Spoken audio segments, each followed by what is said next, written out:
En este video, observaremos primero las estructuras involucradas en el soporte y los movimientos de la cabeza. Continuaremos con el esqueleto facial y la base del cráneo, y finalizaremos con las estructuras involucradas en la respiración, la deglución y el habla. En el segundo video, examinaremos los vasos sanguíneos de cabeza y cuello, y luego el cerebro, los pares craneales o nervios craneales, el oído y el ojo. Como en otras partes del cuerpo, entender los huesos proporciona la base para todo lo demás que es necesario aprender. El cráneo es una pieza de anatomía ósea tan complicada que no intentaremos entender toda de una sola vez. Por el contrario, construiremos nuestra escena paso a paso en el transcurso de este video. En cada sección agregaremos las partes del cráneo que son nuevas a las partes que ya hemos observado. De este modo concluiremos el cuadro completo. En esta sección miraremos cómo la cabeza está unida al cuerpo y cómo se mueve. Comenzaremos con la observación de los huesos que están involucrados, continuaremos con las articulaciones y ligamentos que los conectan, después examinaremos los músculos que mantienen la posición de la cabeza y la hacen mover. Los huesos que están involucrados en el soporte y movimientos de la cabeza son las vértebras torácicas y cervicales, las costillas superiores, las clavículas y esta parte de la región inferior del cráneo denominada occipucio.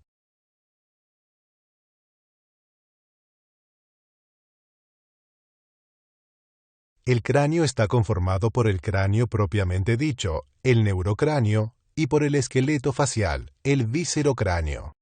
El cráneo es la estructura ósea que contiene el cerebro y es la base del esqueleto facial. El cráneo está formado por varios huesos originalmente separados. Estas líneas de fusión, conocidas como suturas, muestran los puntos de unión de los huesos.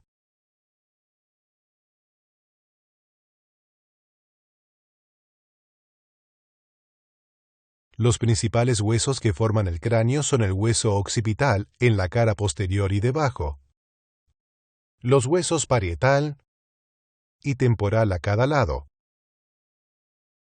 el hueso esfenoides y el hueso frontal.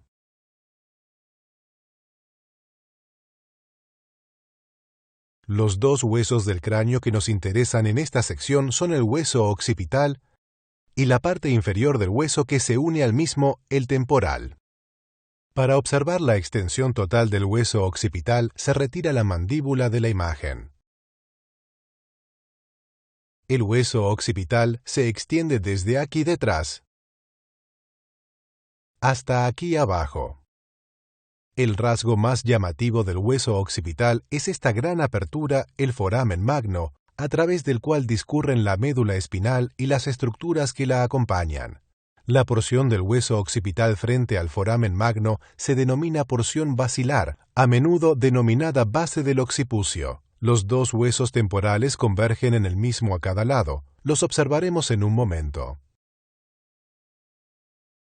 Observemos el hueso occipital por dentro en un cráneo que ha sido dividido en su línea media.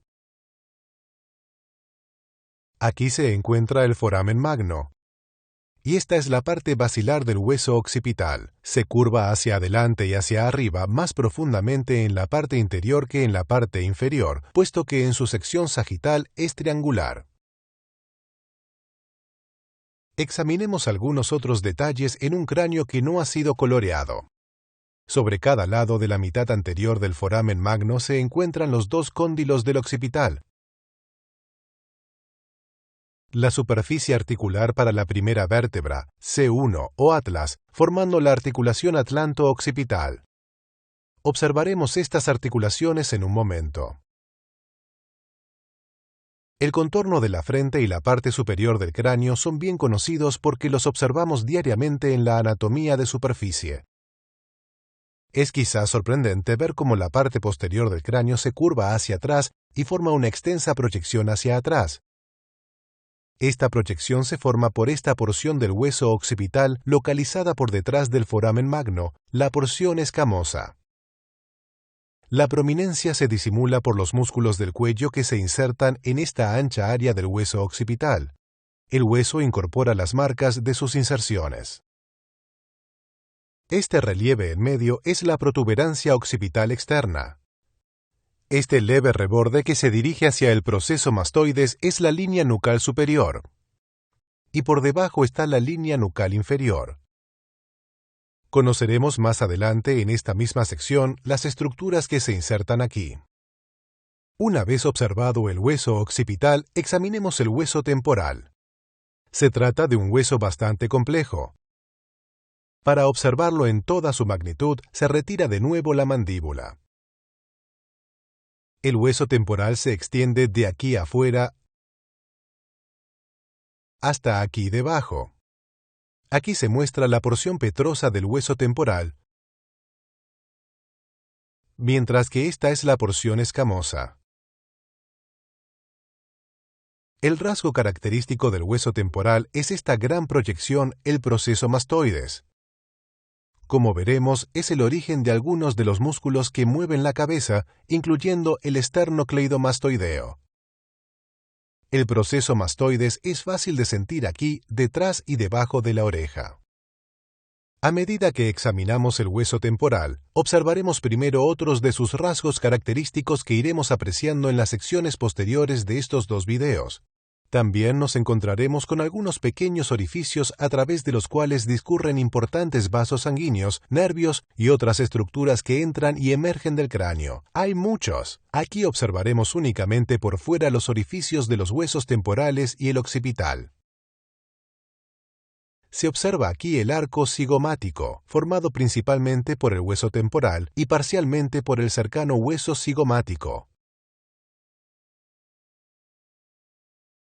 En la parte inferior de la raíz del arco cigomático aquí, esta superficie compleja encorvada se articula con el cóndilo de la mandíbula para formar la articulación temporomandibular.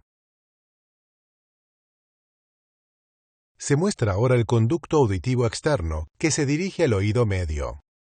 Esta larga y aguda proyección es el proceso estiloides.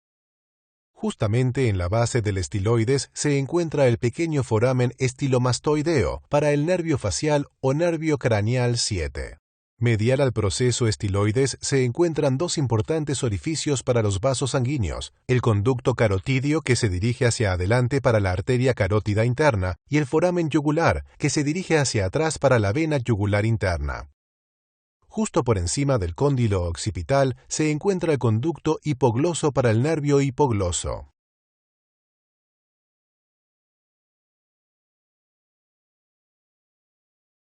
Observemos también de forma breve los huesos occipital y temporal desde el interior. Aquí se encuentra la porción escamosa del hueso occipital, y aquí la porción basilar.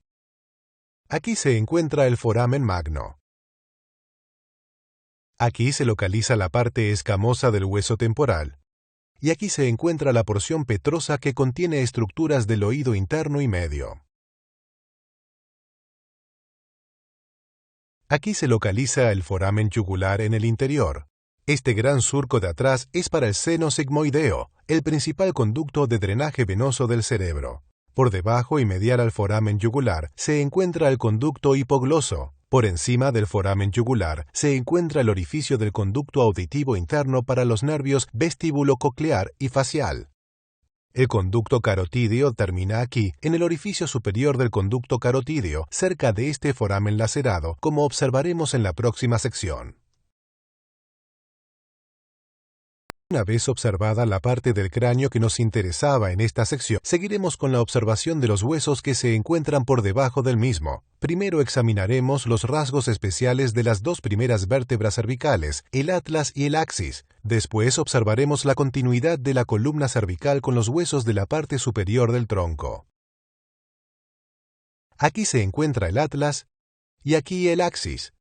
Estas dos vértebras están adaptadas para permitir el movimiento de la cabeza. La flexión y la extensión de la cabeza tienen lugar aquí en la articulación atlanto-occipital.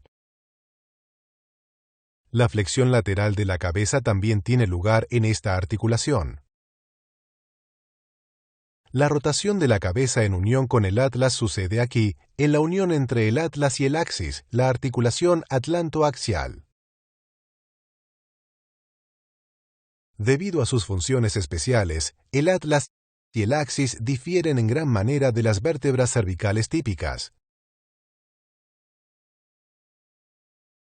Como ya observamos en el volumen 3, una vértebra cervical típica tiene un cuerpo vertebral al frente y un arco neural posterior, delimitando el foramen vertebral. Tiene un proceso espinoso detrás, con dos tuberosidades, y un proceso transverso a cada lado, también con dos tuberosidades. Por encima de cada lado hay dos caras articulares, una por encima y otra por debajo, para formar las articulaciones intervertebrales. Las caras articulares están inclinadas hacia arriba y adelante. Están conectadas por estas masas de hueso, las masas laterales. Cada vértebra se articula con su vecina a través de un disco intervertebral frontal y por dos articulaciones intervertebrales detrás, una a cada lado.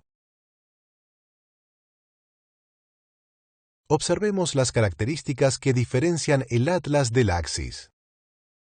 La vértebra del atlas no tiene cuerpo. Justo por delante tiene este estrecho arco anterior que empata con el arco posterior. Los dos arcos del atlas en unión con estas dos masas laterales delimitan un extraordinariamente grande foramen vertebral. Esta parte está ocupada por la médula espinal y esta parte por el proceso odontoides o diente del axis que veremos en un momento. Las caras articulares superiores del atlas tienen morfología cóncava y se articulan con los cóndilos occipitales. Las caras articulares inferiores tienen la forma de la parte interior de un cono. Ahora observaremos la vértebra axis. El cuerpo del axis se prolonga en esta importante proyección, el diente del axis. En términos del desarrollo, este representa el cuerpo inexistente del atlas. En términos de función, es el pivote alrededor del cual se produce la rotación de la cabeza y el atlas. Las caras articulares superiores del axis están localizadas al frente de las más inferiores. Las caras superiores están alineadas con el diente del axis. Cuando ocurre la rotación entre estas caras y las del atlas, el diente del axis permanece en la mitad. El diente del axis está rodeado por delante y a los lados por hueso. Posteriormente se mantiene en su posición mediante un fuerte ligamento, el ligamento transverso del atlas. Desde arriba, el diente del axis también se sostiene en su lugar mediante dos fuertes ligamentos, los ligamentos alares que se insertan aquí y aquí. Observaremos estos ligamentos más adelante. El diente del axis tiene dos pequeñas caras articulares, una posterior para el ligamento transverso y otra por delante para el arco anterior del atlas.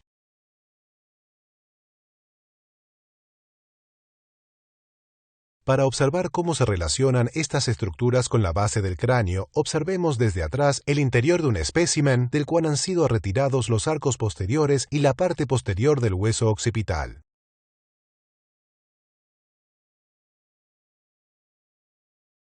Aquí se encuentra el foramen magno, y aquí se encuentra el interior de la parte basilar del hueso occipital. Aquí se localiza el atlas, aquí el axis, y aquí el diente del axis. Aquí se encuentran las articulaciones atlanto-occipitales y atlantoaxiales. Una vez observados el atlas y el axis, observaremos los huesos que se encuentran inmediatamente por debajo de los mismos y que están involucrados en el soporte y el movimiento de la cabeza. La última vértebra cervical, la séptima, se articula con la primera de las 12 vértebras torácicas. Las dos primeras costillas están inclinadas hacia abajo y adelante desde la primera vértebra torácica. Los cartílagos costales de las dos primeras costillas se articulan aquí en la parte superior del esternón, el manubrio. El manubrio, las primeras costillas y el cuerpo de la primera vértebra torácica forman los márgenes de esta abertura, la abertura torácica superior, a través de la cual discurren muchas estructuras importantes. Para completar la imagen de los huesos en esta sección, se añaden las clavículas y las escápulas. A cada lado, la clavícula se articula con la parte más elevada del manubrio, formando la articulación esternoclavicular.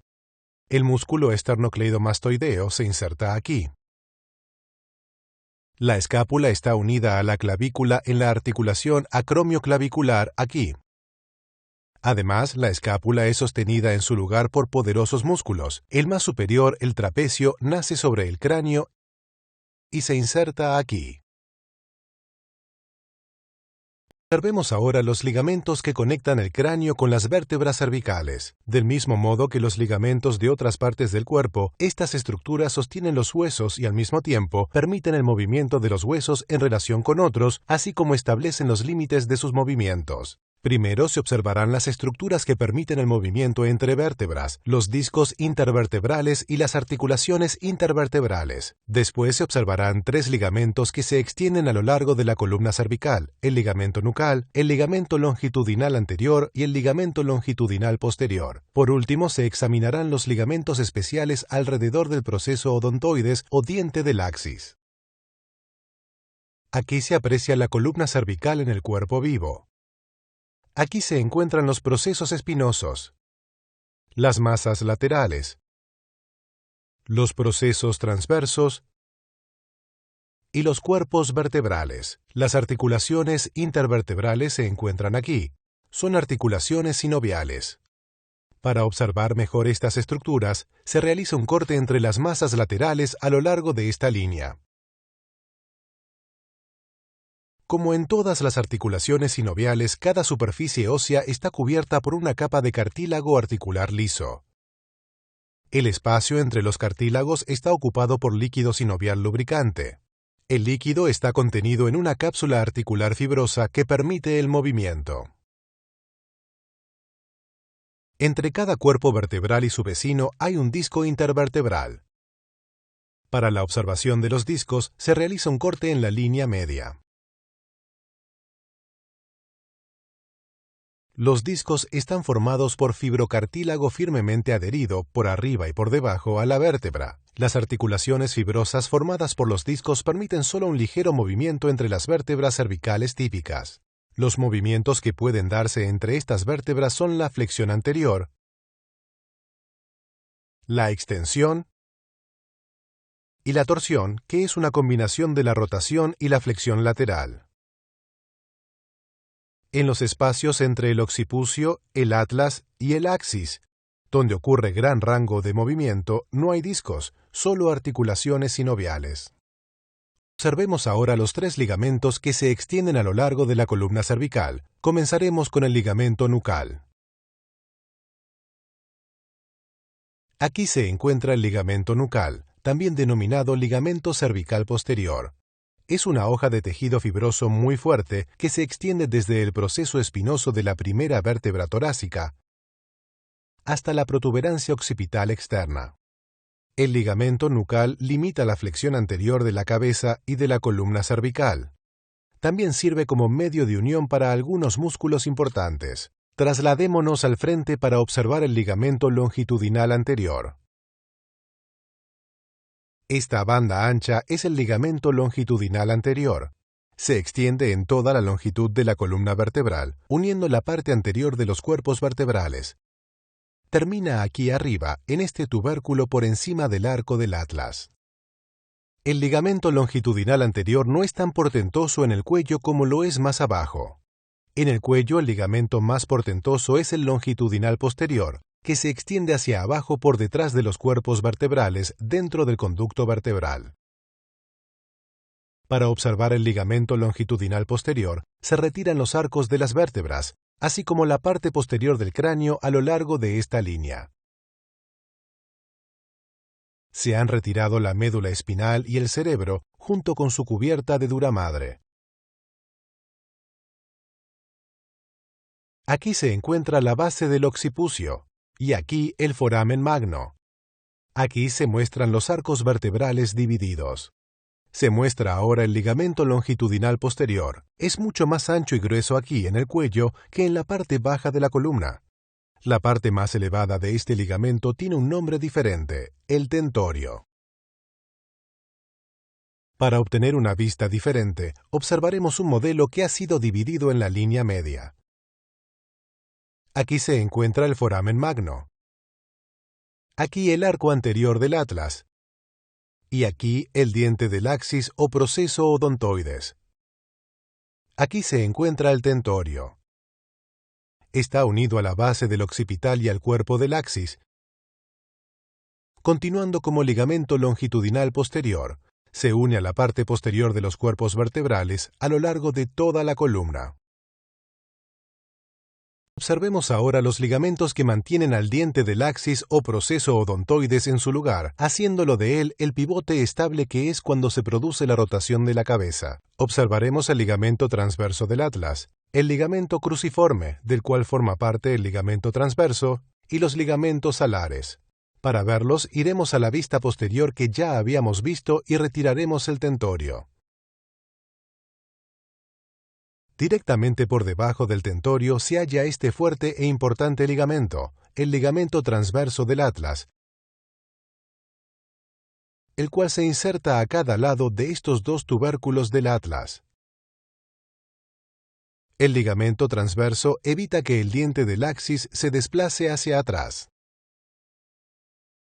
Un ligamento delgado, el fascículo longitudinal superior, tiene un recorrido ascendente desde el ligamento transverso hasta la base del occipucio. Otro, el fascículo longitudinal inferior, desciende al cuerpo del axis. Ambos fascículos, junto con el ligamento transverso del atlas, se conocen como el ligamento cruciforme. Se retira todo el ligamento cruciforme para observar el diente del axis y los ligamentos alares. Aquí se encuentra el diente del axis, y aquí se localizan los enormes ligamentos alares. Se extienden desde el diente del axis aquí, hasta el interior de los cóndilos del occipital aquí. Los ligamentos alares limitan la rotación de la cabeza, especialmente en la flexión lateral. Aquí se muestra de nuevo una vista lateral. Este es el tentorio, y aquí al frente se muestra dividido el ligamento transverso del atlas. Es una estructura asombrosa. Por último, observaremos los ligamentos que conectan los arcos vertebrales. Los arcos de las vértebras cervicales típicas se unen mediante bandas anchas de fibrocartílago amarillo, conocido comúnmente como ligamento amarillo. Los arcos del axis y del atlas, y los bordes del foramen magno, se mantienen unidos mediante estas mangas laxas y flexibles de tejido fibroso, las articulaciones atlanto-occipital y atlanto-axial. Antes de continuar con los músculos, revisemos lo observado sobre los huesos, las articulaciones y los ligamentos de esta parte fundamental de la cabeza y el cuello.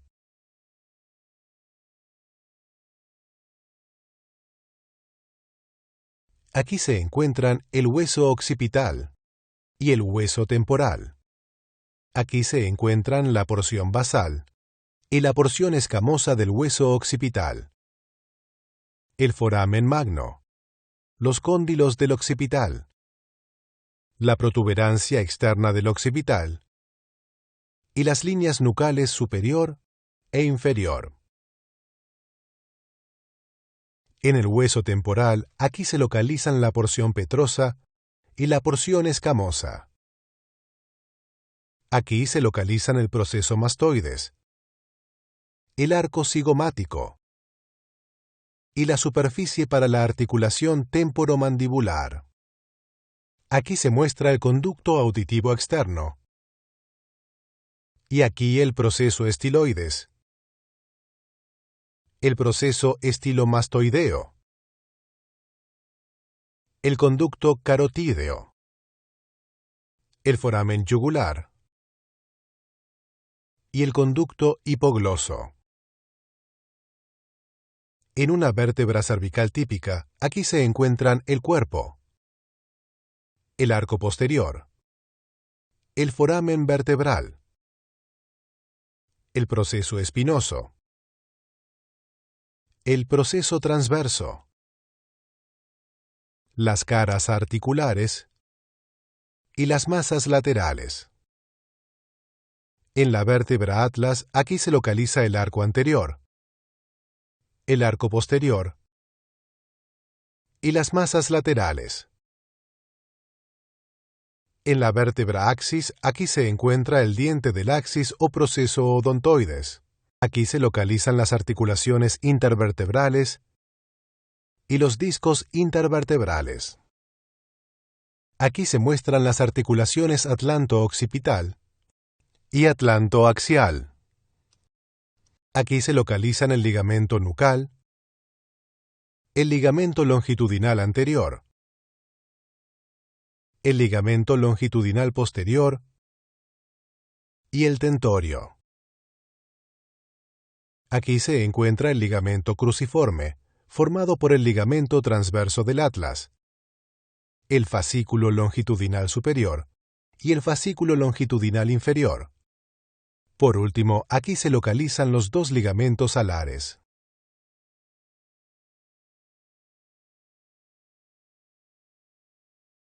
Observemos ahora los principales músculos del cuello. Construiremos el modelo desde adentro hacia afuera. Comenzaremos con 4 músculos cortos en la superficie inferior del occipucio, los 2 músculos oblicuos y los 2 músculos rectos. Colectivamente se conocen como músculos suboccipitales. Aquí se encuentran los músculos rectos de la cabeza, el menor y el mayor. El recto menor se extiende desde el centro del arco posterior del atlas hasta esta área del occipucio. El recto mayor se extiende desde el proceso espinoso del axis hasta el occipucio, aquí. Aquí se muestran los 2 músculos oblicuos de la cabeza, el inferior y el superior, mucho más pequeño. El oblicuo inferior se extiende desde la espina de la vértebra axis hasta el proceso transverso del atlas. El oblicuo superior se extiende desde el proceso transverso del atlas hasta aquí, en el occipucio. Los músculos suboccipitales producen extensión de la cabeza, así como rotación de la cabeza hacia el mismo lado. Vayamos ahora al frente para la observación de los músculos largos y los músculos escalenos. Aquí se encuentran los músculos largos, el largo del cuello aquí, emergiendo con el largo de la cabeza más arriba. El músculo largo de la cabeza se origina en la base del occipital y se inserta en los procesos transversos de C3, C4 y C5. El músculo largo del cuello se origina en los cuerpos de C1 a C4 y se inserta en los cuerpos de las vértebras desde C5 hasta T4. Los músculos largos de la cabeza y el cuello son flexores débiles de la cabeza y la columna cervical. Ahora se añaden a la escena los 3 músculos escalenos: escaleno anterior, escaleno medio y escaleno posterior. Se originan en los procesos transversos de las últimas 5 vértebras cervicales, el escaleno anterior de los tubérculos anteriores y los escalenos medio y posterior de los tubérculos posteriores. Los músculos escaleno anterior y medio se insertan en la primera costilla, mientras que el escaleno posterior se inserta en las costillas primera y segunda. Los músculos escalenos no están involucrados en los movimientos del cuello, sino en la elevación de las costillas superiores y en la inspiración profunda. Los músculos escalenos se relacionan de forma importante con la arteria subclavia y el plexo braquial, algo que se mostró en el volumen 1 de este atlas. Ahora traigamos a escena las clavículas y las escápulas, así como nos dirigimos a la parte posterior para observar 3 grandes músculos que forman la parte posterior del cuello: el semiespinoso, el esplenio y el trapecio. Observemos primero el semiespinoso, que se encuentra aquí. Se origina a partir de muchos tendones que nacen en los procesos articulares de C4 a C7 y desde los procesos transversos de T1 a T6.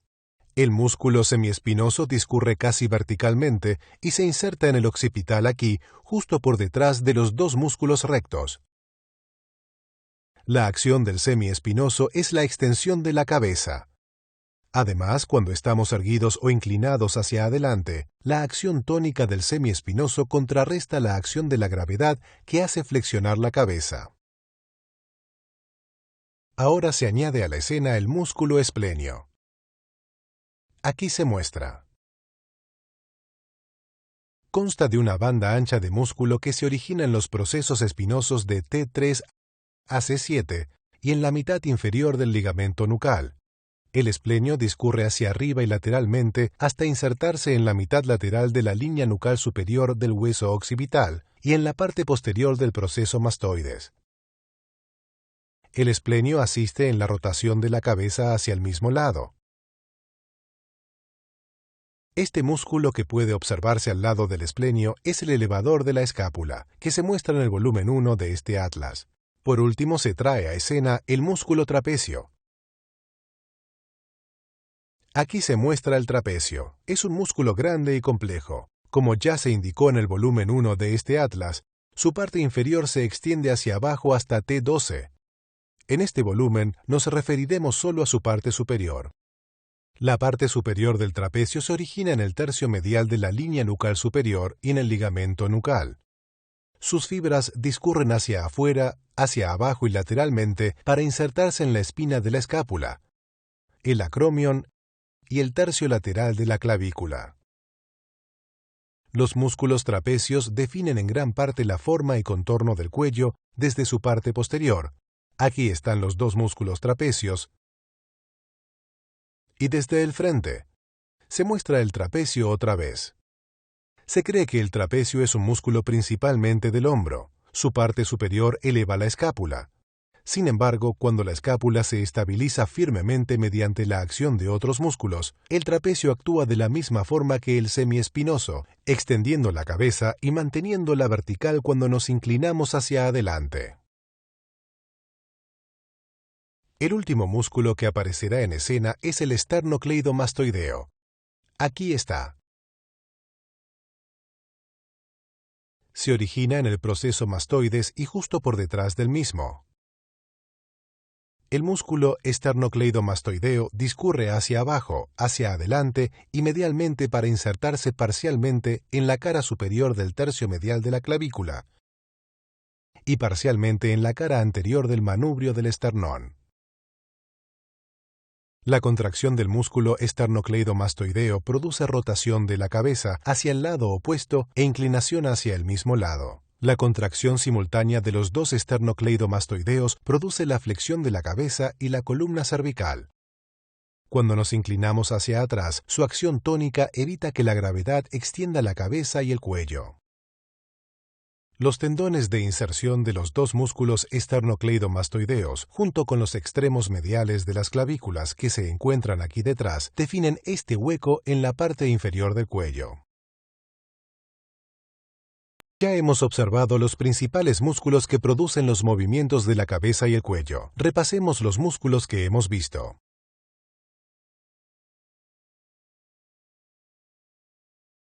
Aquí se encuentran los rectos menor y mayor de la cabeza, así como los oblicuos inferior y superior de la cabeza.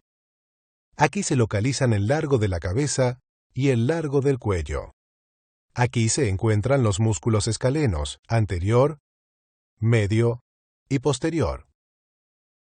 Aquí se localizan el semiespinoso, el esplenio y el trapecio. Por último, aquí se encuentra el músculo esternocleidomastoideo.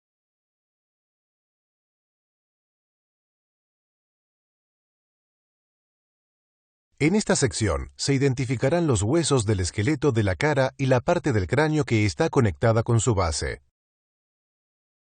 Entender la anatomía ósea de esta región nos aportará una buena base para comprender algunas extensas e importantes áreas de la cabeza y el cuello. Comenzaremos con la observación completa de las características óseas más importantes de la región. Después observaremos los nombres individuales de los huesos que forman el esqueleto de la cara y la base del cráneo. Para terminar, observaremos los forámenes de la base del cráneo que son cruzados por algunos importantes nervios y vasos sanguíneos. El esqueleto de la cara consiste en varios huesos reconocidos. Posteriormente se observarán individualmente en esta misma sección, pero por ahora comenzaremos con los rasgos principales del esqueleto facial. Para simplificar la escena, se retira la mandíbula. La cavidad para el ojo se denomina cavidad orbitaria. Está protegida exteriormente por el denso borde orbitario. Las aberturas de la nariz llevan a las cavidades nasales derecha e izquierda, separadas por el tabique nasal. El maxilar soporta la dentadura superior. La prominencia ósea de la mejilla se continúa atrás con este arco óseo, el arco cigomático. Esta depresión profunda que se muestra ahora es la fosa temporal. Está encerrada por esta cresta, la línea temporal, por el borde orbitario lateral y por el arco cigomático. La fosa temporal contiene el gran músculo temporal. La fosa temporal se continúa con esta depresión más profunda, la fosa infratemporal. Las paredes de esta fosa están formadas por esta parte de la base del cráneo y por la parte posterior del maxilar.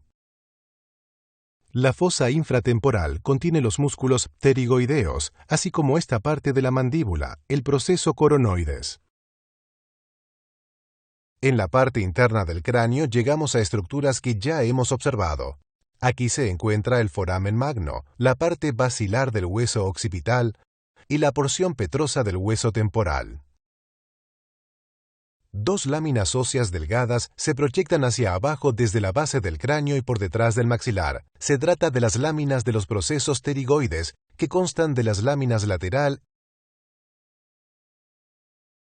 y medial de la pterigoides.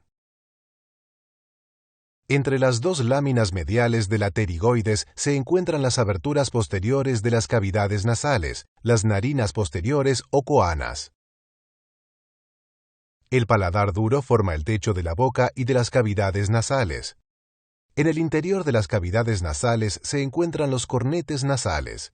Estudiaremos la parte interna de la fosa nasal en la siguiente sección. Las cavidades nasales posteriores desembocan en la nasofaringe, que se localiza en el espacio entre las láminas mediales de la pterigoides, la base del occipucio y el arco anterior de la vértebra atlas.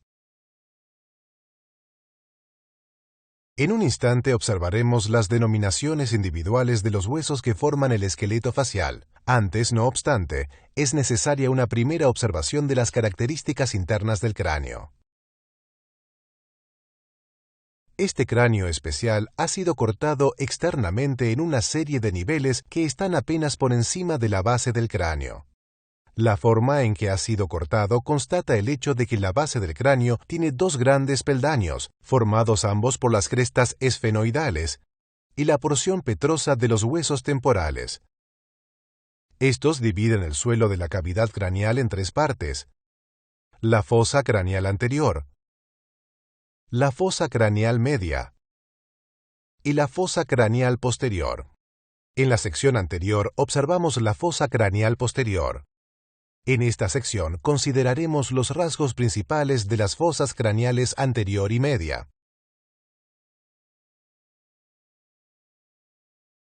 Los huesos que forman estas protuberancias superiores en el suelo de la fosa anterior son los mismos que forman el techo de la órbita o pared superior. Esta cresta que se observa en la línea media se conoce como crista Galli. A cada lado de la misma hay una depresión, cuya base está formada por estas pequeñas áreas de hueso delgado y perforado, las láminas cribosas. Las láminas cribosas forman el estrecho techo de la cavidad nasal. Aquí se observan desde abajo. Los filamentos del nervio olfatorio que transmiten la sensación de olor discurren a través de estas aberturas de las láminas cribosas. Esta área plana por detrás de las láminas cribosas es el techo de una cavidad que observaremos después, el seno esfenoidal. Desplacémonos ahora hacia atrás, a la fosa craneal media. Los huesos que forman la pared lateral y el suelo de la fosa craneal media también forman en la parte externa del cráneo la pared de la fosa temporal y de la fosa infratemporal. Ya hemos visto que este es el techo de la órbita o pared superior. Los huesos que forman la pared anterior de la fosa temporal media también forman parte de la órbita. Forman la parte posterior de la pared lateral de la órbita. Esta complicada protuberancia que se muestra en la línea media es llamada la silla turca. Las principales características de la silla turca son una depresión profunda, la fosa hipofisaria,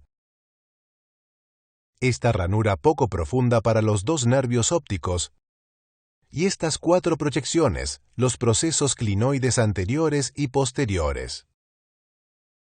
Esta superficie inclinada por detrás de los procesos clinoides posteriores, el dorso de la silla, se continúa con la base del hueso occipital.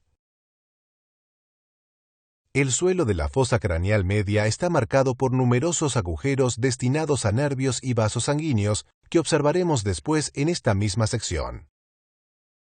Una vez observados la forma del esqueleto de la cara y las partes del cráneo con las que se conecta, examinemos los huesos faciales individualmente y veamos cómo cada uno de ellos contribuye a las características que ya hemos visto.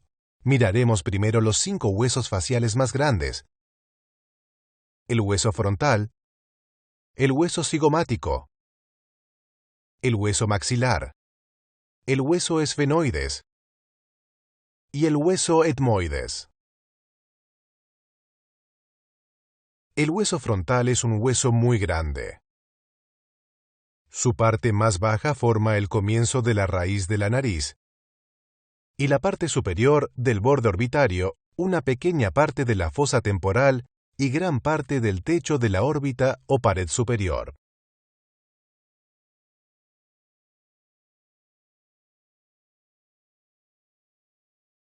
El hueso frontal también forma la mayor parte del suelo de la fosa craneal anterior.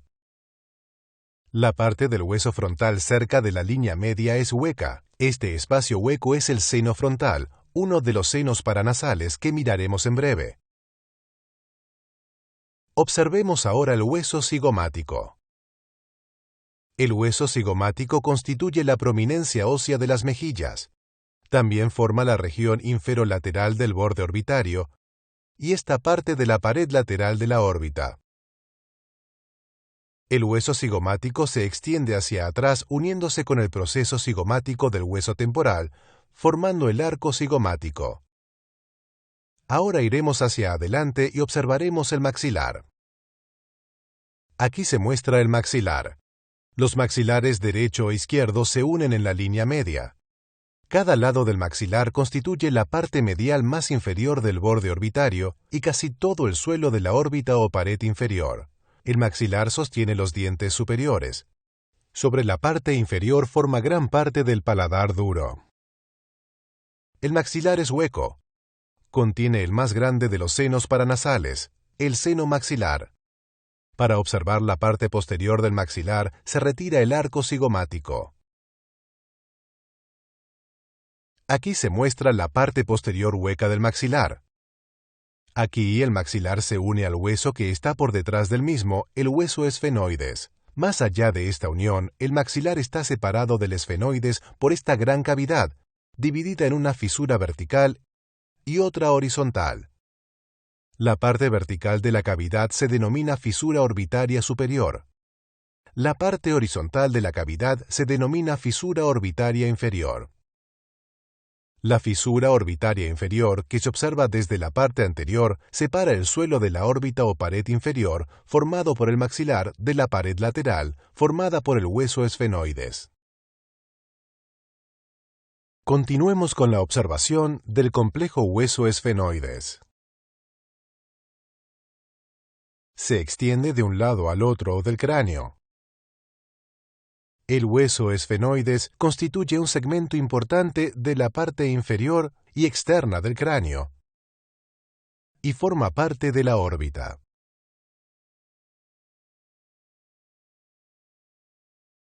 También constituye esta parte grande y complicada de la base del cráneo.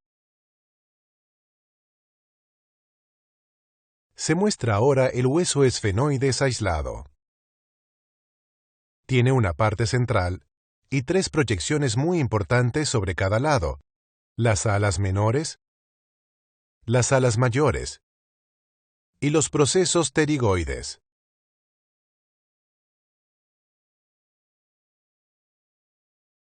La parte central del esfenoides incluye los procesos clinoides y la fosa hipofisaria. La parte central del hueso esfenoides es hueca, como observaremos. El ala menor, que es la parte más elevada del hueso esfenoides, forma la cresta esfenoidal, que separa las fosas craneales anterior y media. La parte inferior del ala menor constituye esta pequeña pero importante parte de la región posterior de la órbita. El ala mayor del esfenoides forma la pared frontal y forma parte del suelo de la fosa craneal media. En la parte externa, el ala mayor forma esta parte de la fosa temporal y de la fosa infratemporal, así como esta gran región de la pared lateral de la órbita.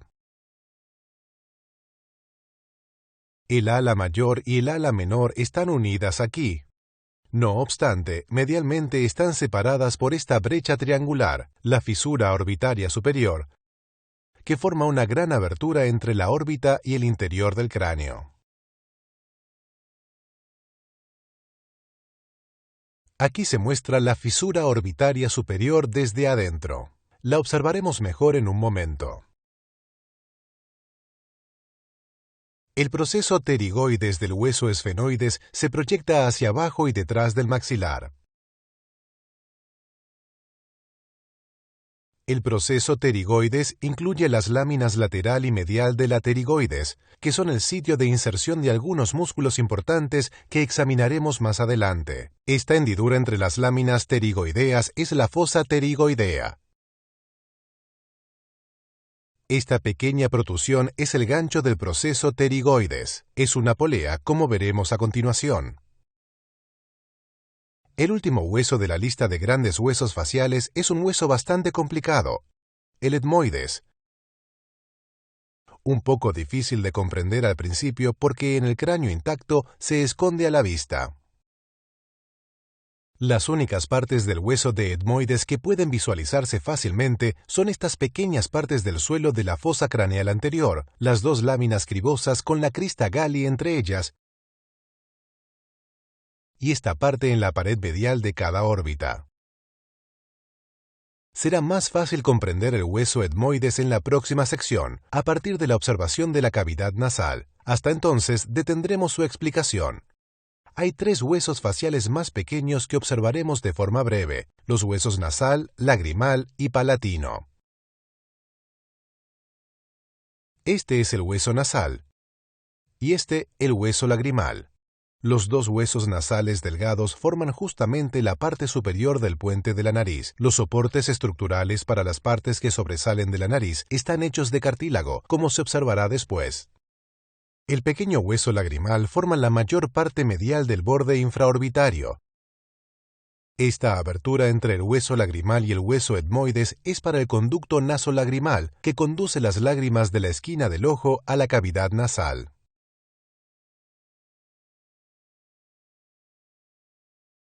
Por último, observemos el hueso palatino.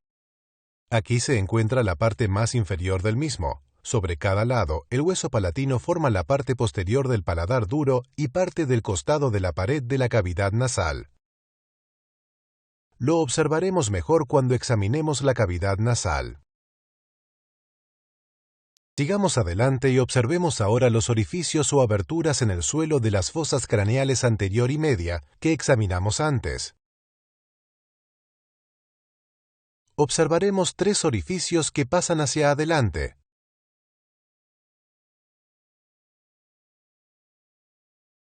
Dos orificios que pasan hacia abajo y uno que, a pesar de las apariencias, pasa oblicuamente hacia atrás. Comenzaremos con los que pasan hacia adelante. Este orificio redondeado justo por delante del proceso clinoides es el conducto óptico, que contiene el nervio óptico. Lateral al mismo, esta abertura triangular grande es la fisura orbitaria superior que ya hemos observado. Numerosos nervios y vasos sanguíneos discurren a través de la misma hacia la órbita. Más abajo y por detrás del límite medial de la fisura orbital superior se encuentra esta pequeña abertura redondeada, el foramen redondo, para el ramo maxilar del nervio trigémino. Ahora pondremos este indicador en el foramen redondo y lo dirigiremos hacia el exterior. Aquí se encuentra de nuevo la fisura orbitaria superior. Aquí, medial a la misma, se encuentra el conducto óptico. El foramen redondo no desemboca en la órbita, sino en la fisura pterigomaxilar.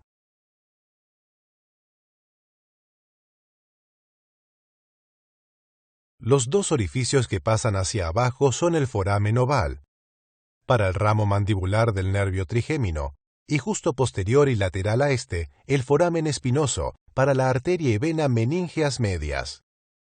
Para observar la desembocadura de estos dos orificios, nos dirigiremos a la parte inferior.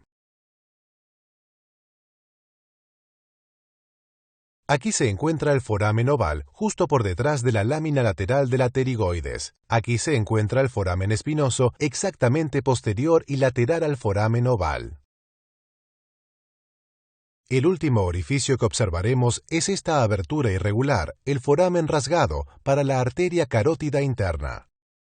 En un cráneo seco, la apariencia del foramen rasgado es totalmente engañosa. Parece pasar derecho hacia abajo a través de la base del cráneo, saliendo aquí, en la punta de la porción petrosa del hueso temporal.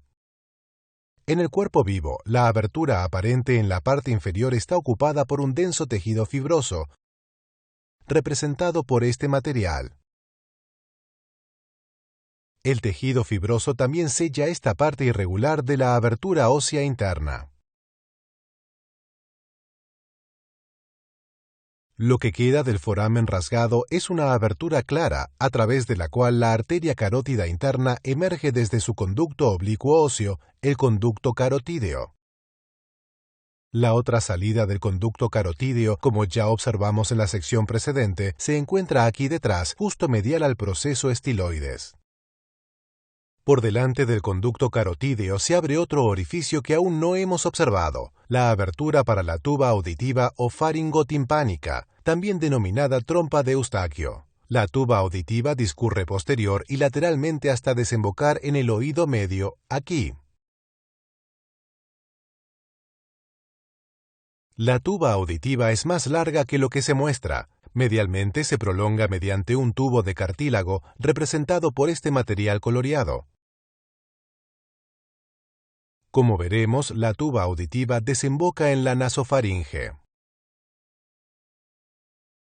Observaremos de nuevo estos orificios en las secciones sobre los vasos sanguíneos y los nervios craneales.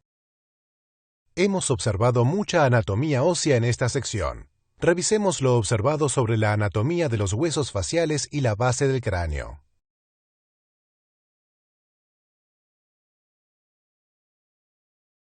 Aquí se encuentran el hueso frontal, el hueso cigomático, el maxilar, el hueso esfenoides y el hueso etmoides. Aquí se localiza el hueso nasal, el hueso lagrimal y el hueso palatino. Aquí se encuentra la cavidad orbitaria, el borde orbitario y la abertura para el conducto nasolagrimal. Este es el arco cigomático, la línea temporal, la fosa temporal y la fosa infratemporal. Aquí se encuentran la fisura pterigomaxilar y la fisura orbital inferior. En el hueso esfenoides, aquí se encuentran el ala menor, el ala mayor y las láminas medial y lateral de la pterigoides.